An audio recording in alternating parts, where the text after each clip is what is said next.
Hello, and welcome to the Firewater Review, a podcast dedicated to the reviews of craft whiskey and barrel picks. On this week's episode, we're going to be reviewing a whiskey that fits both of those categories. I am Seth Brown. I'm joined, as always, by my partner in crime, Mr. Aaron Cave. What's up, Maine? Oh, not much. You really threw it off on the intro. I was like, what? Is this it's like a new podcast? It kind of is.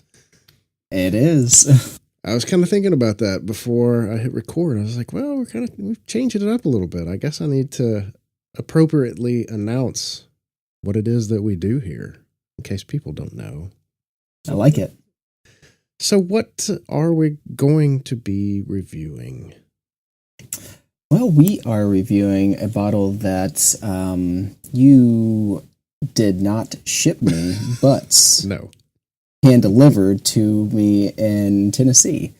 But yeah, you're holding on to this bottle for quite some time. It may have had dust on it by the time I got it to you. Yeah, it's you had it for me for a while, but finally got it, and it is called Fiddler by ASW Distillery in Georgia, which is, from what I understand, a craft distillery close to you.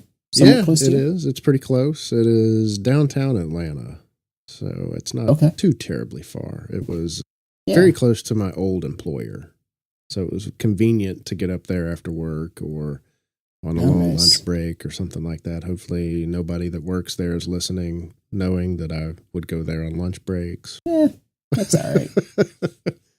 No, I only did that once, actually. But yeah, they're downtown Atlanta, and it's a good place. Good place. Cool. And this bottle was actually a barrel selection as well by the Atlanta Bourbon Society, which you are part of. Indeed. As I alluded to, it fits both of the categories that we're going to typically kind of skew towards on this podcast nowadays, which is the craft whiskey and barrel picks. So this, like I said, fits both of those categories. And yeah, this was one of, I can't remember how many barrel picks Atlanta Bourbon Society did last year, but it was one of them that they had done for that. And it was a special release just for Atlanta Bourbon Society members. And then if there were any bottles left over, they were going to open it up to outside people outside of the group. And I don't think that ended up happening. I think at the time that I picked our bottles up, I think they only had 2 bottles left. So I'm not sure it made it outside of the Atlanta Bourbon Society, except for you. Yeah. Yeah. I'm sure there's a few other folks around that scored a bottle. Yeah, I would have to imagine this day and age. From what I understand, I've been doing a little research into this, but I'm going to let you do all the backstory and all that stuff. But this is a MGP distillate, and it's a wheated one, correct? Yes, yeah, it is. And you don't, at least I don't hear of MGP wheated mash bills all that often. In fact, this was one that they had specifically selected, and if I remember correctly, I think they were one of only a few people that were sourcing from this actual mash bill, if I do remember correctly. Could be wrong on that, but I'm pretty sure on it. Well, yeah, and I mean, when you talk or talking about a wheated mash bill, this is a wheated mash bill. There's a lot of wheat in this. Yeah, there really is. Like I said, it's an MGP, and I'm trying to find the mash bill again. Oh, I got it right here. It's 51% corn, 45% wheat, and then 4% malted barley. Yeah. So this is very much a wheated bourbon. 0 rye. But you know what, though? It's cask strength. Yes. Yeah, what is the strength on this? This particular one is 58.77%. So what does that come out to? That's 117 and change? Yeah. Terrible at math. That's why I was an art major. Yeah, there we go. It's nice high proof bourbon, non-chill filtered. The other thing I was reading about this, which is kind of neat, they add oak staves to this, correct? Yeah, they do. They do. So the story behind this particular, well, let me just back up. I'll just go into it here. So ASW was founded in 2009. It was founded by two college friends, Jim Chastain and Charlie Thompson. They met at University of Georgia and just kind of bonded over their love of whiskey, and they came up with what is now known as American Spirit American Spirit Whiskey. I'll get it out here in a minute. That was their first whiskey that they had, and they grew into what is now ASW, American Spirit Works. And we were talking before we hit record. I think that's why they kind of tend to label everything as ASW Distillery. So it's not to be confused with their actual whiskey, which is American Spirit Whiskey. So that was their first release, and they kind of grew their portfolio from there. They have several different offerings that they offer now. They have Duality, which is a double malt whiskey. They have Resurgence Rye, and they have we were talking about apples before we recorded too. They have a Georgia Orchard apple brandy, which is a double pot stilled brandy made entirely from apples that are harvested in North Georgia. Oh, nice. North Georgia is full of apple orchards, for those that don't know. Fun place to go to pick, and they also supply distilleries with apples now too. And then they have the before mentioned American Spirit Whiskey, which is a silver whiskey. And then they have Fiddler Bourbon, and that is comprised of the MGP mash bill that we mentioned earlier. And they've had a few different releases of Fiddler. Batch 1 was weeded and repeated. It's the same mash bill that we mentioned before. It's finished on site at the ASW Distillery. And if I'm not mistaken, I think all their barrels are number 3 char. And a lot of what they had early on, and kind of like MB Roland, they started off doing smaller barrels. Mm-hmm. With MB Roland, it was 25 gallon. With ASW, it was 13 gallon quarter casks and half cask, 25 gallon. But they've slowly, as they've expanded over the last few years, they've slowly been ramping up to more and more 53 gallon barrels.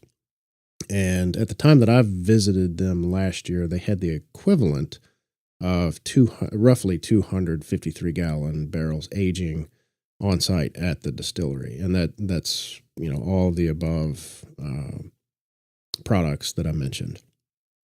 So then they have a batch 2 Fiddler Georgia Heartwood, which is what we're drinking tonight. It's the same high wheat mash bill, and it was using special staves. And then they have a batch 3 Fiddler Straight Bourbon Whiskey, same mash bill as before, and this was Atlanta's first straight bourbon whiskey that was released since Prohibition.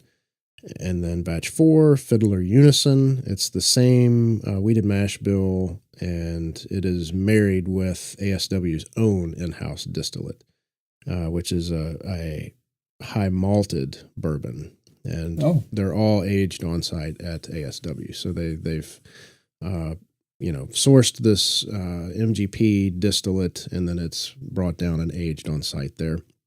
Like I said, for a long time, I think that they were one of the very few people that were using this high wheat mash bill from MGP, and they continue to use that. And I think batch 4 is still on shelves in Atlanta currently, the Unison, which is the marriage of 2 of them. So now, is that cask strength as well? No, it's I'm not mistaken. I think all of their whiskey is non-chill filtered, but they do cut it. And I could go in there at the bar and pull the bottle, but I want to say it's like 93 proof, 90 somewhere around in there. The typical proof on them, but what we're drinking tonight is cask strength. And I went to a special release of theirs last year, which, by the way, if you are in Atlanta or you're visiting Atlanta, be sure to look them up because they do host private events, special events. And I went to a special release event. I can't remember when it was. I think it was last fall.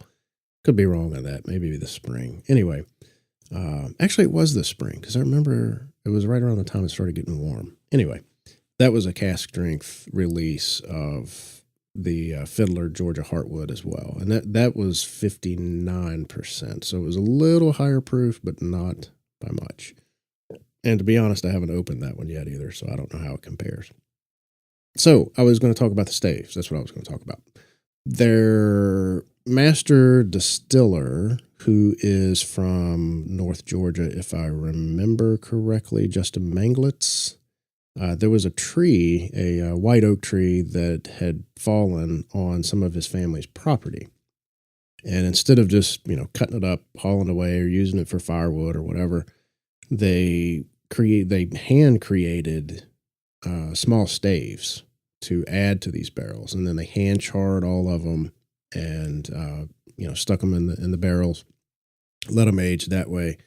And this particular pick, and to be honest, I can't remember who selected this barrel from the Atlanta Bourbon Society, but a good guy, Adam. I'm not even going to pretend to pronounce your last name, Adam, because it has like every vowel in the alphabet. Anyway, great guy. He's the one that actually put me in contact with ASW about this particular bottle and set me up with the interview for an article that I wrote for Hassie on Son of Winston Churchill. But anyway, about the staves, the Atlanta Bourbon Society picked this barrel and decided to add a couple of extra staves to it and let it age for a few more months. And one of the cool things about this is that 50% of the proceeds from all the sales of this particular bottle went towards cystic fibrosis. So that was cool. It was, really, really neat to have a barrel pick, but it's also nice to have those proceeds go to a good organization like that too. Yeah, definitely.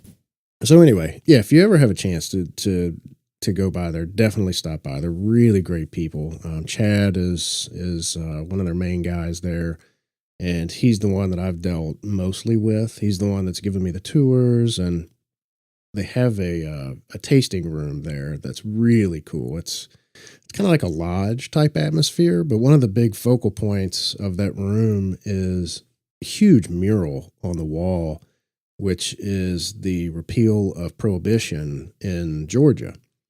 And what's cool about it, for me at least anyway, is the picture was taken on the Marietta Square, which is like 15 minutes from my house. So it was really cool to see that. It's just huge. It takes up the entire wall, and it's a really cool room. Anyway, just a great place to visit. They've got a really cool space there, very inviting. They have live music. They have a huge indoor green space. They have an Airstream bar it's an old Airstream camper that they've cut out and made a bar out of it. They have food trucks that come, and it's right around the corner from Sweetwater Brewery as well. It's funny because it's kind of an industrial area, but you've got a very well-known southeastern brewery, and then you've got the distillery right around the corner. And when I've been there, it's kind of funny because they say, get your drinks in before a certain time, because at that point, that's when Sweetwater starts cutting stuff off, and all the people from Sweetwater start showing up at ASW. There you go. Which is good for business for them, but then, all the people that are there for the actual whiskey, they have to wait longer for drinks. But yeah. Anyway, it's a cool space. Very cool space. All right. What else? Anything? Did I give too much? I felt like I rambled there. Oh man, I'm ready to book my my vacation to Georgia. Yeah, it's good, man. It's good. You need to come down. I know, you sold me. It sounds like a fun little trip. Yeah. No, I don't have anything else to add. I kind of let you go with it this week just because you've been there and yeah, you picked up the bottles. And they've got some good stuff going on there. They actually let me try. There's a rye whiskey that they have that was made with Maris Otter yeast, which is a yeast that is used quite often in a lot of craft breweries. And it was really unique. And, just trying it right out of the barrel, like, oh my gosh, I need to have more of this, please. Yeah. There's a lot of craft distilleries that are kind of doing that same sort of thing where they will partner with a brewery and use like their formula or, their yeast strains or something to make a whiskey that's kind of is almost like a mirror image of whatever their beer is. Yeah, they've actually partnered up with a craft brewery down here, Monday Night Brewing, on several things. They've got a what is it? Monday Night has I want to say it's like a Scotch style ale, but it uses some of their old barrels. But anyway, they've partnered up on, I don't know, 2 or 3 different things that they've released in the Atlanta area, and they'll have like crazy stuff that they've done that they'll release at some of their themed party. Like they have a Halloween party every year. They released something last year for that. I can't remember what that was now, but it's stuff that you won't find on stores. You can only get it at their parties that they have. Yeah. So usually those big parties, I think I want to say they had a Kentucky Derby party last year, and then they usually do 1 or 2 things during the spring or summer, and then they have the Halloween, and then stuff later on towards the holiday season though. And it seems like everything that they have some sort of release just for that party, and you can't find it anywhere else. So that's kind of cool. But it's a really good experience, most definitely. Well, sweet. What do you say we get to the fun part? I think we should, because I've rambled enough. All right. All right. When we come back, we will share our notes.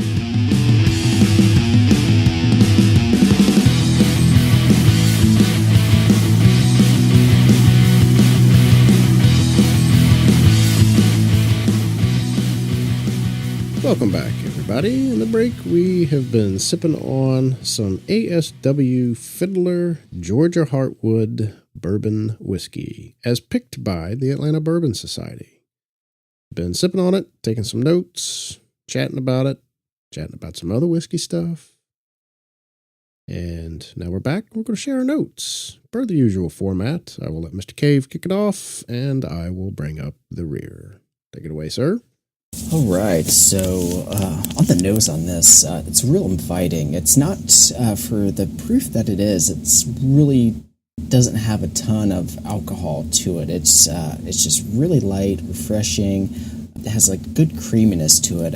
I pick up a lot of sweet notes, honey, toffee, a little bit of caramel, and then I get also some really like just light citrus notes, a little bit of lemon and orange, and then I pick up this almost like a black pepper, some cinnamon, a little bit of allspice, and hints of fig, and then I catch this almost like a charred cedar, maybe, and I wonder if that's due to some of the staves they put into it. If it gives it just a little bit of almost like a char, note to it.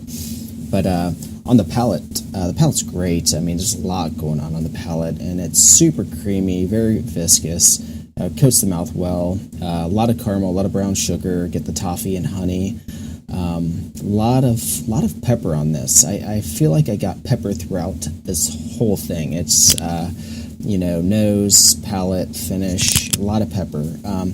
Got a little bit of nutmeg, red hots, a little bit of orange peel, and I get that charred oak again, oak, cedar, somewhere in between there, and little hints of coconut. And then on the finish, it's long. It's got a dry finish for me. I get a little bit of toffee, brown sugar, get that black pepper, and a little bit of nutmeg, and the burnt cedar again.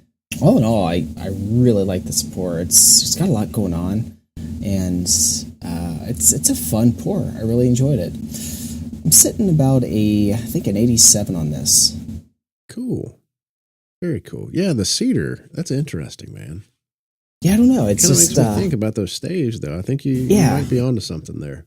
It's just there was just this char note I kept getting, but it wasn't off-putting. I actually thought it balanced it pretty well because I just felt on the nose it was a lot of sweetness, a lot of like light citrus, and then just this like char that kind of brought it all together. It was almost like a dark note to it that it went from like a real light nose to like a little bit more depth to it. Yeah, it was interesting. Yeah, it definitely is. Yeah, I'll agree with you though. For it to be a younger whiskey, and I don't think I said before the break that this one is actually 2 years and 6 months. So it is on the younger side of things, but they are in smaller barrels. So kind of on par with MB Roland, their earlier whiskeys. They don't typically have to age as long because you're getting more liquid to barrel surface ratio, I guess, in there. Mm-hmm. So that's very much what they have going on here. But for it to be a younger cask strength whiskey and then with additional charred oak staves in there, you would think that you would get a lot more alcohol, a lot more oak on the nose. But to your point, you don't really get that. It's kind of a softer, sweeter nose to it. I was getting a lot of ripe citrus. I couldn't quite put my finger on it, but just nice ripe citrus. Getting some plums, caramel toffee, a little bit of light brown sugar, and some hints of nutmeg and clove in there. Just a really good nose, like you said, super inviting. The mouthfeel on it, I like it a lot. If you give it a little swirl, little Kentucky chew, it gets even a little bit more viscous for me. The flavors start off with some good red pepper spice. You mentioned a lot of pepper going on in there. I was getting more. I think you said on the palate you were getting maybe some red hots. Yeah. So that, kind of lending towards the red pepper for the spice. It hangs around for quite a while, but then it kind of transitions into some of those citrus flavors and then some of the softer hints of the caramel, some sugar, toffee, a little bit of that oak going on in there. And then the finish, I like the finish a lot. I didn't pick up on it being dry like you mentioned, but going back to it, it gets just a tad dry there at the very beginning, but then it kind of lets up and you get a lot more of those softer notes in there, but it kicks off with a lot of that spice. It really helps to draw the finish out quite a bit. Just a great finish. Really well balanced. I mean, a lot more of that spice in there.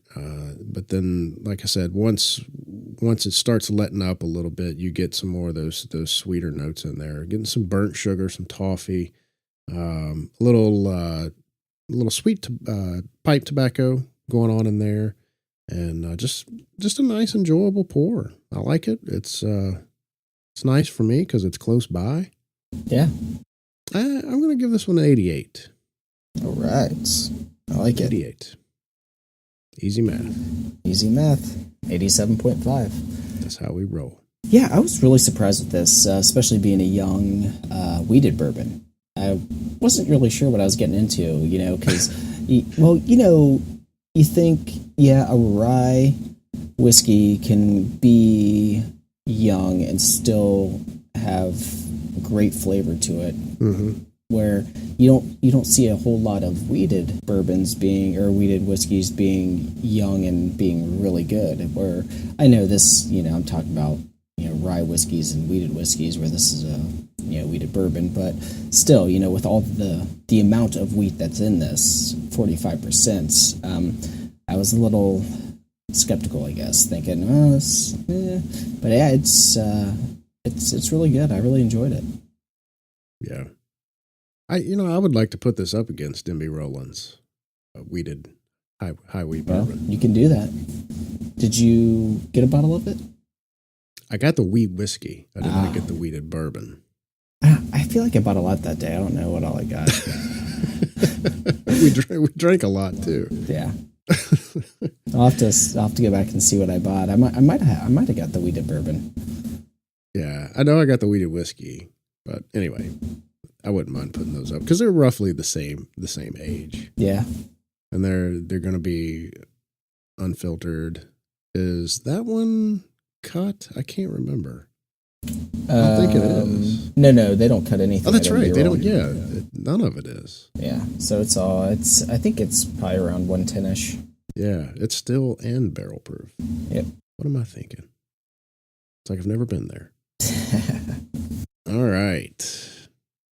Cool. So I'm glad you liked it, man. I was a little worried about it because I know both you and I are typically we skew more towards the higher rise. Yeah. More spicy stuff. So I'm like you. I was pleasantly surprised with this one, but I was super interested in hearing what you would have to say about it. Yeah, I was really surprised with the amount of pepper I got throughout the whole pour. It was just a lot of pepper, which I did not expect so I wonder if that maybe this additional staves had something to do with it. I don't know, but yeah, I liked it. It was good. Cool. Job well done, Atlanta Bourbon Society. Indeed. I'm gonna have to find out who picked it. I can't remember. I know. Well, I can't say I know, but I want to say Rob, who's the guy that founded the group. I want to say he was in on the pick. Perhaps I can't remember. Anyway, I'll have to look into that. All right. So this was Fiddler Georgia Heartwood. A barrel pick by Atlanta Bourbon Society, and we gave it an 87.5. ASW, is in Atlanta. So if you're passing through Atlanta, it's right off of 85. I'm sure a lot of people heard about Interstate 85, the collapse in Atlanta. They're right off the interstate by where that happened. So I can only imagine their traffic kind of decreased about that time. I'm sure it did. It stinks because when that collapsed, it was like a couple of days after. Jimmy Russell was at Tower Wine and Spirits on Piedmont off of 85. And it was like 2 days after that happened. And I was like, I'll go up there and see Jimmy. And then that happened. I was like, I am not going up there to see Jimmy. I like Jimmy, but I'm not dealing with that garbage of traffic. So I didn't. It sucked, but what do you do? But yeah, ASW is right off I-85, right by Sweetwater Brewing. So you can make a day out of it. Go have a beer, pop over to ASW, get you a cocktail, get you a pour of whiskey. They've got, I think, all of their releases, and even the special releases, if they have the special releases left over from their parties, if I'm not mistaken, they will keep those behind the bar, so you can try those as well while you're there. Just a nice place. Nice place. They just passed the law where you can buy the bottles too from the distilleries. Oh, good. Yes. Yep. So that's a new law as of 1 year ago. Actually, it was last September, I think that passed. So yeah, you can pick up a bottle while you're there too. I think that does it, man. Unless you got anything else. I got nothing. All right. Let's wrap this sucker up. Put a bow on it. Alrighty. Can anybody find you online? Yeah, all the usual places. Instagram, Twitter, @Bourbon Cave. You? I've just been posting regularly under the Firewater Review. Yeah. That's it. I have a personal account, but I'm not going to worry about that. Yeah. You can find this show at Firewater Review on Instagram and Twitter. We also have a Facebook page. Just do a search for Firewater Review, and there we are. I haven't really put anything on there yet. You can find links to the show in there. Speaking of links to the show, you can find all of our shows on our website, which is what, Mr. Cave? Firewaterreview.com. Which you can find Firewater Review t-shirts. We're looking into getting some more Glencairns or whiskey tasters. Haven't really made that decision yet, but you can find all that stuff on there, including the shows. You can find a form where you can sign up for our email newsletter, which we will eventually get out. And if you do sign up for the email newsletter, you will be in the running to go with us to pick whatever we pick next. Don't know what that is yet. Still thinking about that. But anyway, you can find all that on there. You can find our show on iTunes, Google Play, Stitcher, Spotify, the YouTubes, audio only, no video. And, I still haven't heard back from iHeartRadio. Slackers. Not sure what's up with that. But anyway, we'll be on there someday. But I think that does it for this episode of Firewater Review. And it was an 87.5. 87.5. Fiddler, Georgia Heartwood, Atlanta Bourbon Society pick. Until next time, please drink responsibly and cheers. Later.